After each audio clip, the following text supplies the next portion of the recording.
Danas ćemo vam pokazati najbolju prihranu za krumpir od kojeg će biti zdravo i zaštićeno od bolesti, a prinos će biti najveći. Kad krumpir iznikne, važno je odmah krenuti sa preventivnom zaštitom. Kod ekološkog uzgoja ključno je djelovati na vrijeme, posebno zbog izazova koje donose kiše i niske temperature. Plamenjača je najopasnija bolest krumpira. Simptomi se pojavljuju od svibnja do rujna, prvo kao vodenaste pjege na donjim listovima koje se brzo šire.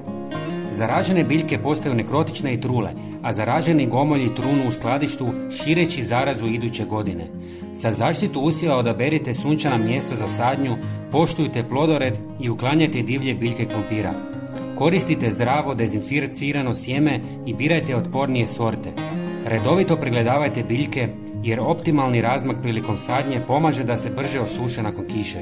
Malčiranje i prihrana biljnim gnojivima kao što su kopriva, preslica i maslačak dodatno pomažu u zaštiti biljaka. U pola litre vode dodajte 100 ml jogurta jer plamenjača i njezine ličinke ne mogu probaviti mliječne proizvode. Jogurt sadrži korisne mikroorganizme koji poboljšavaju zdravlje tla. Bogat je kalcijem što jača biljke i povećava njihovu otpornost na bolesti. Redovita primjena jogurta može spriječiti razvoj gljivica i pomoći u održavanju zdravog usjeva. Zatim dodajte 1 žlicu sode bikarbone koja se koristi kao zaštita od gljivičnih bolesti jer povećava pH vrijednost lišća, sprečavajući tako razvoj gljivičnih spora. Osim toga, soda bikarbona je prirodni spoj koji može spriječiti i suzbijati štetnike poput crvenog pauka i lisnih uši, čineći je korisno za opću zaštitu biljaka.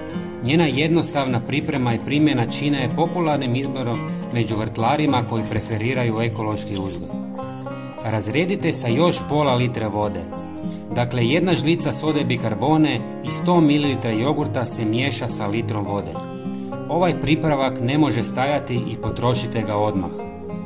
Špricajte biljke 2 puta mjesečno. Prijatelji, pogledajte i naš sljedeći video na vašem ekranu. Hvala vam puno. Pozdrav!